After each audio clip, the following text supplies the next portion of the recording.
Baik, assalamualaikum warahmatullahi wabarakatuh. Pada kesempatan yang berbahagia ini, pada pagi hari ini, ada dua pertanyaan yang masuk ya dari Ibu Anih Ratna S di Cibaragalan. Ya, dari Ibu Anih Ratna S Cibaragalan. Pertanyaan yang pertama, Ustadz, ada ustadz yang mengatakan tidak semua hadis itu bisa dipakai. Apakah benar? Untuk Ibu Anih Ratna, ya, Ibu Anih Ratna di Cibaragalan, saya jawab bahwa ustadz itu benar. Tidak semua hadis itu bisa dipakai. Apakah benar? Benar.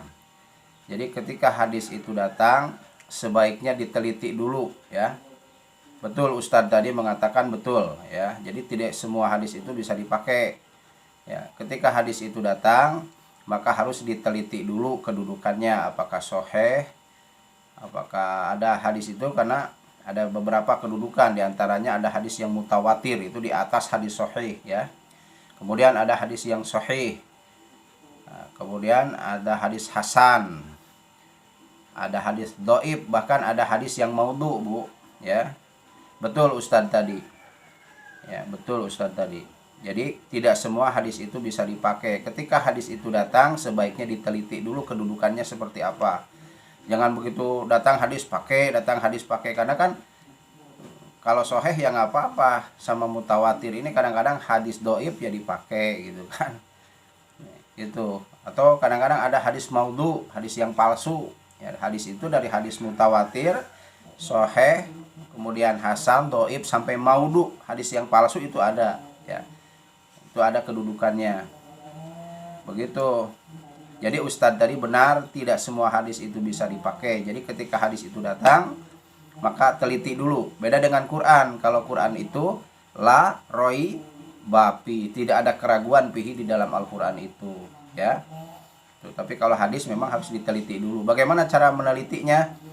Ya, Ibu bertanya kepada ulama ahli hadis, ya, karena ada kitabnya, ya. Dulu pernah belajar mustalah hadis kan, bagaimana cara hadis, membedakan hadis sahih dengan hadis dhaif, hadis yang mutawatir, apalagi dengan hadis yang maudhu, yang palsu. Jangan begini, jangan hadis dhaif tidak hadis, jangan seperti itu. Hadis dhaif itu saya terangkan di sini dulu ya sedikit. Hadis yang diragukan kebenarannya, bisa salah, bisa benar. Sehingga dari dua hal tadi, antara salah dan benar tadi, jadi ragu. Sehingga kata Nabi, dak mayari buka ila mala yari buka. Ambil yang kamu tidak ragu, tinggalkan yang kamu ragu. Itu hadis sahih dalam kitab Arba'in An-Nawawiyah nomor hadis ke-12 kalau tidak salah, ya. Nanti Ibu lihat dak mayari buka ila mala yari buka dalam kitab hadis Arba'in An-Nawawiyah hadis ke-12 atau ke-13. Jadi tinggalkan yang kamu ragu, ambil yang kamu tidak ragu. Jadi hadis dhaif itu hadis yang diragukan kebenarannya. Bisa saja hadisnya benar dari Nabi kan, atau ya bisa saja hadisnya benar dari Nabi karena pembawanya pembohong, ya akibatnya walaupun benar ya dilemahkan. Atau kadang-kadang bukan dari Nabi, dikatakan ini dari Nabi padahal bohong. Maka dari dua hal tadi, antara benar dan salah jadi ragu. Maka tinggalkan yang ragu, ambil yang kamu tidak ragu. Kenapa ada hadis yang sahih kok ngambil yang dhaif, ya? Artinya yang dhaif tinggalkan karena meragukan, yang sahih ambil. Apalagi hadis maudhu. Hadis maudhu itu hadis yang palsu, ya. Jangan palsu-palsu kan hadis, jangan begitu. Nanti bagaimana kalau ada duit palsu? Palsu-palsu kan duit, apa begitu? Ya, jadi begitu. Memang Ustadz tadi benar, tidak semua hadis itu bisa dipakai. Jadi ketika hadis itu datang, sekali lagi, maka diteliti dulu kebenarannya, kesohihannya, baru kemudian bisa dipakai, ya. Karena bagaimana seorang Ibnu Abil Auja, ya, itu Ibnu Katsir, saya jawab nih, Ibnu Katsir dalam kitabnya Al-Bidayah wan Nihayah, jadi jilid 10 halaman 113, menjelaskan bahwa Ibnu Abil Auja, perhatikan ini, jadi Ibnu Katsir pengarang kitab Al-Bidayah wan Nihayah, sekaligus juga seorang ulama ahli tafsir ya, tafsir Ibnu Katsir kan ada ya. Beliau menjelaskan dalam kitab Al-Bidayah wan Nihayah jilid 10 halaman 113 menjelaskan bahwa Ibnu Abil Auza seorang zindik atau ateis ya, yang telah mengarang sebanyak 4.000 hadis palsu. Coba seorang kafir zindik mengarang 4.000 hadis palsu. Ya, itu. Jadi memang ada pengarangnya hadis palsu itu ya. Ya. Jadi maka tidak boleh dipakai gitu. Mengarang sebanyak 4.000 hadis palsu, akhirnya dijatuhi hukuman mati oleh siapa? Oleh Muhammad bin Sulaiman bin Ali, wali kota Kufah ya. Jadi Ibnu Abil Auza ini kemudian dijatuhi hukuman mati oleh Muhammad bin Sulaiman bin Ali, wali kota Kufah, yang diangkat oleh pemimpin Khalifah Al-Mansur ya, Khalifah ke-20 setelah Abu Bakar, yang memerintah pada tahun 754 sampai 775 Masehi itu. Jadi Ibnu Abil Auza ini seorang kafir zindik, dia mengarang hadis-hadis palsu sampai 4.000 jumlahnya ya. Hadis palsu yang paling populer di Indonesia dan masih diamalkan oleh hampir semua umat Islam di Indonesia, yaitu tentang bacaan usolli. Bahkan usolli fardhu dhuhri itu hadisnya maudhu, hadisnya palsu.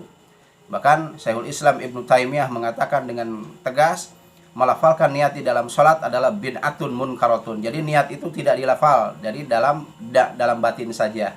Yang dilafal itu hanya dua, niat haji dan umroh. Itu pun bukan niat melafal, tapi membaca talbiyah itu ya. Namun demikian, andai kata ada saudara kita yang masih melafalkan niat dalam sholat, ya udah silakan aja, kita hormati dan kita hargai. Mungkin mereka sudah punya dalil yang lain yang lebih soheh, bukan palsu lagi tapi soheh, bisa saja kan, karena kita belum tahu. Mungkin kita yang belum tahu, karena kita belum tahu, kita tidak mengamalkan, tapi tidak melarang mereka untuk berbuat seperti itu. Cuman di sini saya hanya menerangkan apa-apa yang menjadi pertanyaan ibu. Jadi betul Ustadz tadi, tidak semua hadis itu bisa dipakai ya, terlebih hadis maudhu ya, hadis-hadis palsu. Contohnya seperti apa ya? Salah satunya itu. Kemudian hadis tentang sholat nisfu Sa'ban, nah itu juga hadisnya maudhu ya. Dan banyak lagi hadis-hadis yang lain yang palsu yang lain. Oleh karena itu, tanyalah kepada ulama ahli yang mengerti, yang ahli di bidang ilmu hadis. Jadi jangan sampai amalan kita tidak tertuntun, apalagi mengamalkan hadis yang palsu. Nggak boleh. Hanas kayak orang geus capek-capek ngalaksanakeun ibadah, ayah sabuna annahum yuhsinuna sun'a. Kita merasa mendapat petunjuk, ternyata di hadapan Allah nggak ada pahalanya, nggak ada, karena yang kita amalkan ya hadisnya palsu. Bagaimana mau mendapat ganjaran? Kata Nabi, man amila amalan laisa alaihi amruna fahuwa raddun. Barang siapa yang mengamalkan satu amalan laisa alaihi amruna, tetapi amalnya itu tidak dicontohkan oleh Nabi, tidak diperintahkan oleh Nabi, tidak diperintahkan oleh Allah, tidak dicontohkan oleh Nabi, kalau diamalkan fahuwa raddun, maka amal itu tertolak sekalipun bentuknya amal. Wah, hati-hati ya dalam beramal. Itu ya Bu ya jawaban dari saya. Kemudian untuk yang kedua masih dari Ibu Anih Ratna S ya, S-nya itu saya tidak tahu apa ya. Cibaragalan. Pertanyaan yang kedua, apakah benar Yazid adalah anak Muawiyah dan Muawiyah anak Yazid? OSKI ini ya, pelajaran sejarah kebudayaan Islam ya. Untuk siapa Bu? Untuk anaknya ya, mungkin yang masih sekolah ya. Benar Bu, Yazid itu punya anak bernama Muawiyah. Jadi rentetannya begini. Muawiyah itu putra Abu Sofyan. Muawiyah bin Abu Sofyan. Nah, Muawiyah ini punya kakak atau adik yang bernama Ummu Habibah. Ummu Habibah itu ditikah oleh Rasul Shallallahu Alaihi Wasallam ya. Dan Muawiyah itu punya anak namanya Yazid bin Muawiyah. Nah, Yazid ini punya anak lagi namanya Muawiyah bin Yazid. Jadi betul Bu ya. Jadi Yazid itu punya anak bernama Muawiyah. Jadi Muawiyah bin Abu Sofyan punya anak Yazid, Yazid punya anak Muawiyah bin Yazid, berarti cucunya Muawiyah ya. Muawiyah ini anak Yazid, cucu Muawiyah. Jadi Muawiyah bin Abu Sofyan punya anak Yazid, Yazid punya anak Muawiyah bin Yazid itu punya anak bin punya anak namanya Muawiyah bin Yazid. Yazid bin Muawiyah. Yazid ini punya anak lagi bernama Muawiyah bin Yazid, berarti cucu dari Muawiyah. Muawiyah ini incuna Muawiyah gitu. Ya mudah-mudahan ibu pusing lah ya. Memang SKI itu seperti itu ya. Ya, SKI itu memang seperti itu. Jadi itu saja yang dapat saya sampaikan. Mudah-mudahan bermanfaat. Kurang dan lebihnya mohon maaf. Kebenaran datang dari Allah, sementara kebodohan datang dari saya. Oleh karena itu, mohon dimaafkan apabila ada kesalahan dan kekurangan. Silakan ibu bertanya terus kepada ulama-ulama yang lain, kepada ustadz-ustadz yang lain. Tidak mengekang ibu harus ke saya, enggak. Tanyakan kepada yang lain juga ya. Terima kasih, itu saja yang dapat saya sampaikan. Assalamualaikum warahmatullahi wabarakatuh.